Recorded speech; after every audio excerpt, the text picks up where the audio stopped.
Friends, आज मैं करने वाली हूँ वोल्केनो इरप्शन एक्सपेरिमेंट। उसके लिए हमने लिया है बेकिंग सोडा, फूड कलर और विनेगर।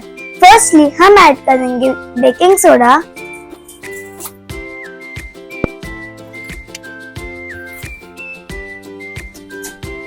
फिर हम ऐड करेंगे फूड कलर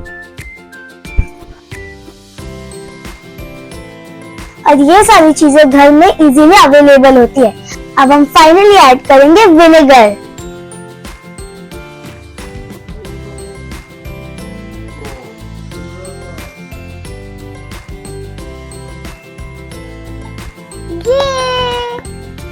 मैंने अभी तक बहुत सारे एक्सपेरिमेंट ट्राई किए, पर ये मेरा सबसे फेवरेट और इजी है। आप ये एक्सपेरिमेंट घर में फन के लिए और स्कूल में प्रोजेक्ट के लिए भी यूज कर सकते हो। ऐसे इंटरेस्टिंग वीडियोस के लिए मेरा YouTube channel the curly energy को जरूर चेकआउट करना और सब्सक्राइब करना